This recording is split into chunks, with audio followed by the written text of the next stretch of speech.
최근 중국이 개발한 인공지능 딥시크가 되게 핫토픽이죠. 그리고 현재 챗 GPT를 뛰어넘어 앱스토어 최다 다운로드를 기록하면서 미국 주식시장의 기술주들이 폭락하는 모습을 보여줬었습니다.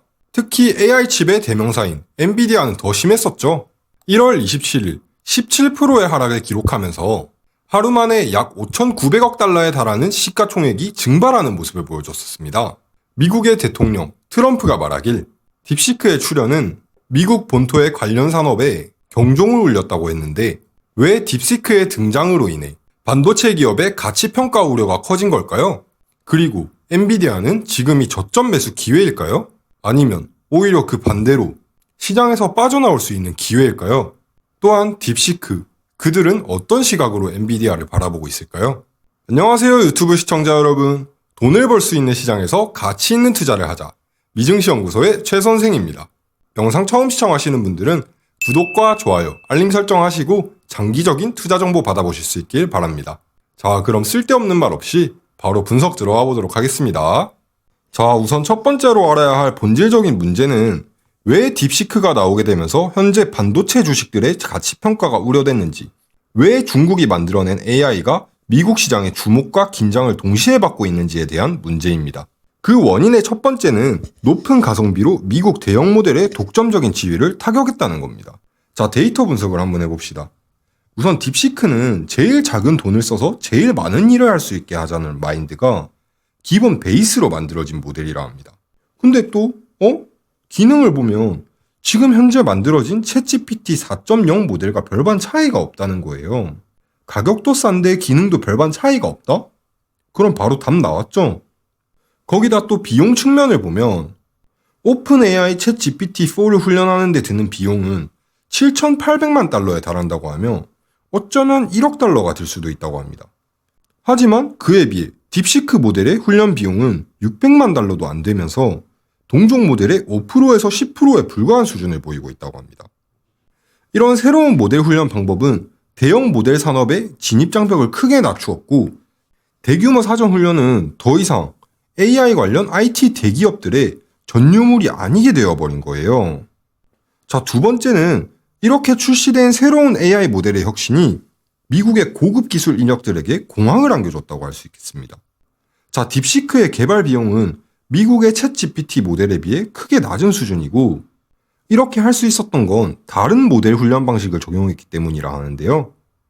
AI 모델의 중요 학습 단계인 데이터 공급에서 오픈AI는 인해 전술을 선택해 계산 카드를 쌓고 자원을 계산력에 집중하여 방대한 데이터의 앞뒤를 통해 학습 능력과 기능을 향상시키는 반면 딥시크는 자원 투입이라는 또 다른 훈련 방식을 택했어요.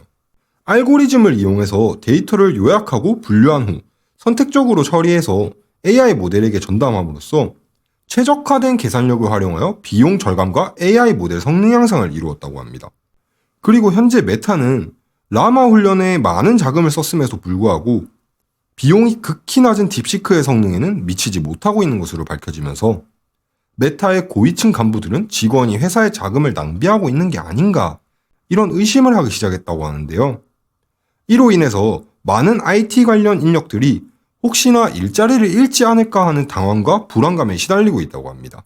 자, 세 번째 문제는 중국 당국이 개발한 AI 모델이기 때문에 국산이라는 이름으로 중국 내에서 두터운 신뢰를 쌓고 있다는 겁니다. 중국 인터넷사업연구원에서 발표한 인공지능 모델 연도별 발전 트렌드 보고서에 따르면 국제적인 최상위 AI 모델과 비교했을 때 2024년 중국의 AI 모델 능력 향상이 2023년 4분기부터 2025년 1분기까지의 평가 보고서에 따르면 중국에서 만들어낸 AI 모델과 기존의 최상위 AI 모델과의 간극이 약 75%까지 줄었다고 합니다. 그래서 이번 딥시크의 등장은 단순한 돌풍이 아니라 중국 내 AI 모델의 전체적인 발전의 단계적인 성과를 보여주는 것이라 판단하기 때문에 중국 국민들의 두터운 신임을 받고 있다는 거예요.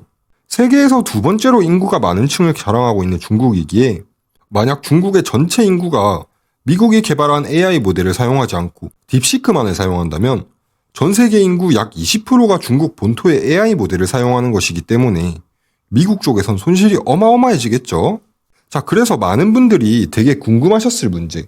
딥시크의 등장이 엔비디아의 주가에 어떠한 영향을 미치는가 궁금하실 텐데요. 제가 그래서 직접 딥시크를 사용해서 엔비디아의 주가에 미치는 영향에 대해서 자세히 설명해 달라고 했습니다. 상당히 자세하게 설명해놨습니다. 자, 그래서 딥시크가 말하는 것과 제 생각을 살짝 반영해서 해석해본 저의 관점을 한번 말씀드려볼까 합니다. 자, 우선 첫 번째로 보실 관점은 직접적인 영향입니다. AI 계산력에 대한 수요는 엔비디아의 핵심 비즈니스와 연관이 있으며 그 첫 번째는 GPU의 수요가 증가하고 있다는 거예요. 만약 이번 딥시크의 등장이 더 많은 기업들을 AI 경쟁에 참여하도록 촉진한다면 전 세계 AI 계산력 수요가 더욱 증가할 가능성이 커지고 엔비디아는 AI 칩의 핵심 공급업체, 예를 들어 H100이나 A100 같은 핵심 공급업체로 시장 확대의 직접적인 수혜자가 될 것이라고 생각하면서 결국은 주가가 상승으로 이어질 수 있을 것이라 예상됩니다. 그리고 여러분들도 뉴스나 미디어, 유튜브 같은 것들을 통해서 다들 들으셨었겠지만 딥시크가 사용하는 AI 반도체 역시 엔비디아의 칩을 사용하고 있기 때문에, 그리고 또한 단기적인 주문 증가를 보일 수가 있기 때문에 만약 딥시크 자체나 딥시크의 협력 파트너가 대규모로 엔비디아의 칩을 구매해서 AI 모델 훈련에 사용한다면 이 또한 엔비디아의 재무 데이터에 직접적으로 반영될 수 있어 성과에 대한 투자자들의 기대 또한 높일 수 있을 것이라 예상됩니다. 자, 그리고 두 번째는 경쟁과 대체에 관한 관점입니다.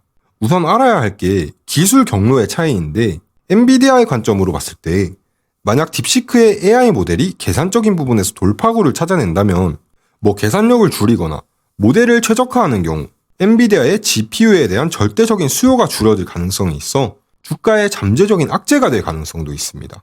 예를 들어서 만약 AI 모델이 똑같은 효과를 내기 위해 필요한 계산력이 30% 정도 감소한 상태로 사용할 수 있다면 장기적으로 봤을 때 엔비디아의 AI 칩 판매량 또한 대폭 감소하게 되어 주가와 실적에 큰 악영향을 미칠 것으로 예상됩니다.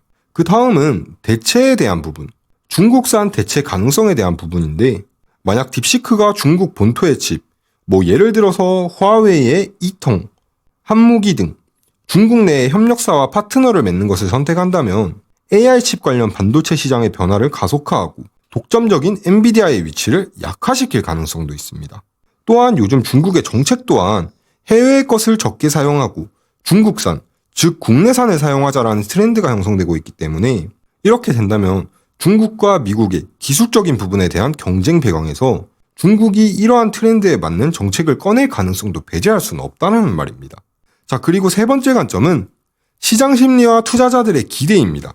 산업 열도 전도 관점에서 본다면 딥시크의 기술적 돌파구는 자본시장의 AI 산업에 대한 관심을 높여 전체적인 산업, 칩, 클라우드 컴퓨팅, 애플리케이션 레이어 등의 가치평가 상승을 이끌면서 그중 특히 엔비디아는 리더 역할을 하며 산업 베타 효과로 인해서 자금 유입을 얻을 가능성도 배제할 수는 없을 것 같은데, 또 여기서 주의해 주셔야 될 부분은 지정학적 리스크에 주의해 주실 필요가 있습니다. 딥시크의 부상이 만약 중국 AI 분야에서 미국을 따라잡는 신호로 간주된다면 엔비디아가 수출 규제에 대한 영향을 받을 가능성이 있다고 할 수 있어요. 예를 들어서 중국 쪽 매출 비중이 20% 정도를 차지하니까 이렇게 되면 주가 변동성이 꽤 커지게 되겠죠. 그리고 이 관점에서 봤을 때 많은 사람들이 따라잡혔다고 생각했으니 1월 27일에 17%나 폭락하는 모습을 보여줬지 않나라는 생각도 듭니다. 자, 그래서 앞으로 어떤 시점에서 어떻게 추가적인 정책 변화와 트렌드, 그리고 전체적인 시장의 변화를 바라보는 시각이 상당히 중요한 관건이 될 것 같습니다. 자, 그리고 네 번째 관점. 지금 딥시크가 등장해서 큰 파장을 불러일으키긴 했지만 저희가 주목해야 될 점은 이런 중단기적인 것이 아니라 장기적인 생태적 영향입니다. 우선 엔비디아의 CUDA, 쿠다 플랫폼은 AI 개발 부문에서 주도적인 위치를 가지고 있었습니다. 근데 만약 딥시크의 프레임워크나 도구 체인이 쿠다에 깊이 의존하게 된다면 엔비디아의 산업 상태적 방어 능력은 크게 작용할 것이라 할 수 있고요. 근데 반대로 만약 오픈소스의 대체 솔루션, 예를 들어서 ROCm을 추진한다면 엔비디아의 통제력은 크게 약화될 가능성도 있다고 할 수 있겠습니다. 또한 주문형 반도체 칩 트렌드를 떠올리시는 분들도 계실 텐데요. 만약 딥시크가 구글이나 마이크로소프트처럼 자체 개발 AI 칩, ASIC을 만드는 방안을 탐색한다면 이건 장기적으로 엔비디아의 시장 점유율에 큰 위험이 될 가능성이 있다고 할 수 있겠습니다. 그치만 현재 대형 AI 모델의 자체 칩 개발 비용은 상당히 높고 만들어내는 데에는 꽤 긴 시간을 필요로 하기 때문에 일단 단기적으로는 큰 문제가 없다고 생각됩니다. 자, 5번째로 보실 관점은 역사적 사례를 참고한 관점입니다. 우선 오픈AI와 엔비디아의 협업 역사를 보면 오픈AI 챗GPT의 폭발적인 수요는 마이크로소프트 등 여러 기업이 엔비디아의 GPU를 대규모로 사들이면서 촉진되었으면서 2022년에서 2023년까지 200% 이상 상승한 모습을 보여줬었는데요. 이와 비슷하게 만약 딥시크 또한 중국 AI 응용 프로그램에 열풍을 일으킨다면 비슷한 길을 혹시나 걷게 될 수도 있겠다고 할 수 있겠습니다. 또한 중국 AI 회사의 차별화된 경로의 관점에서 바라보면 예를 들어 중국의 바이두의 문신이런, 지프 AI 등 이러한 회사들의 중국 내 부상은 엔비디아의 주문을 크게 분산시키진 않았었고 오히려 중국 시장의 계산력 부족으로 인해서 구매 수요가 오히려 확대됐던 적이 있습니다. 비록 미국의 수출 제한 영향을 받기는 했지만요. 자, 이렇게가 제 총 5가지 관점에 대한 저의 해석이었고요. 결론을 말씀드리자면 다중 요인, 복합적인 요인으로 딥시크가 엔비디아에게 미치는 영향은 다음 몇 가지 핵심 요소에 따라 달라질 것으로 판단됩니다. 자, 첫 번째는 기술적 경로입니다. 딥시크의 기술이 엔비디아의 하드웨어에 의존하는지 아니면 계산력 부분에서 효율적인 혁명을 추구하는지가 관건이 될 것이라 판단되고, 두 번째는 바로 지정학적 요소입니다. 세상을 쥐락펴락하는 미국이기에 미국이 중국과 관련된 칩 규제 정책을 강화시킬지 또한 관건이라 할 수 있겠고요. 세 번째는 시장 수요입니다. 중국의 AI 산업의 실질적인 계산 능력이 엔비디아의 칩의 구매를 좌지우지하겠죠. 자, 그리고 네 번째는 대체 솔루션과 진전입니다. 중국산 칩이나 클라우드 컴퓨팅, 예를 들어 계산력을 임대하는 방법이라던가 이런 게 빠르게 실현되느냐 아니면 실현되지 못하느냐가 엔비디아의 주가에 타격을 입히냐 못 입히느냐로 나뉘게 되는 관건이라 할 수 있겠습니다. 자, 그래서 장단기적인 저의 해석과 결론을 말씀드리자면 단기적으로 보았을 때 만약 딥시크가 중국 AI 산업의 열풍을 이끌고 엔비디아의 칩의 의존도가 높은 상황이 만들어진다면 엔비디아의 주가에 긍정적인 영향을 미칠 수 있습니다. 하지만 장기적으로 봤을 때 비용 면에서 엄청난 차이를 보이고 있기 때문에 기술 최적화와 딥시크가 중국산 AI 칩으로 대체 사용할 수 있다는 것이 엔비디아에겐 상당한 압력을 형성할 것이라 생각됩니다. 따라서 엔비디아에 투자 중이시거나 투자를 고려 중이신 분들은 딥시크의 협력 파트너, 그리고 기술 경로, 미국과 중국 간의 정책 동향에 대해서 면밀히 주시해줄 필요가 있다고 생각되고요. 그리고 여기서 제가 말하는 단기는 저희가 평소에 막 주식할 때 보는 그런 단기가 아니라는 것도 명시해 주시기 바랍니다. 자, 그럼 엔비디아의 차트 간단히 보면서 엔비디아의 주가가 어떤 상황에 있는지 한번 살펴보도록 하겠습니다. 자, 차트를 보시면 여기 240일 평균선 아래까지 주가가 내려갔다 올라온 모습을 보실 수 있는데 이번에 거의 2년 만에 처음으로 240일 이평선 밑으로 떨어졌던 거예요. 확실히 딥시크의 파장도 크긴 크지만, 그리고 딥시크의 영향력이 없다고 할 수는 없지만 엔비디아 차트와 주가 자체에도 문제가 원래 있었기 때문에 엔비디아의 상황이 마냥 좋지만은 못하다고 할 수 있습니다. 아니, 오히려 안 좋다고 할 수 있겠죠. 자, 지금 150달러에서 110달러까지 30%도 안 떨어졌는데 240일 선을 터치했다라는 건 종목 자체의 힘이 되게 약해져 있고 최근 움직임을 봐도 상승하는 모습을 보여주긴 했었지만 거의 다 횡보하는 양상을 보였었기 때문에 종목 자체에 문제가 있었는데 딥시크가 등장하면서 이런 파장을 일으킨 게 아닌가 싶습니다. 자, 그리고 제가 이전에 올린 MACD 영상 보신 분들은 한눈에 알아보시겠지만 지금 영선 아래로 내려와서 다시 올라갈 기미가 전혀 보이지 않고 있습니다. MACD 지표에 대해 들어는 보셨겠지만 MACD 지표 사용법에 대해서 잘 모르시는 분들은 제가 오른쪽 위에 링크 걸어 놓을 테니 상단 링크 참고하셔서 봐주시면 좋을 것 같고요. 또 오랜만에 트레저 헌터를 켜서 엔비디아의 지지와 저항을 봤더니 저항선은 127.4달러, 지지선은 116.2달러에 있다고 하더라고요. 이 가격이 무슨 가격인지 다들 아시나요?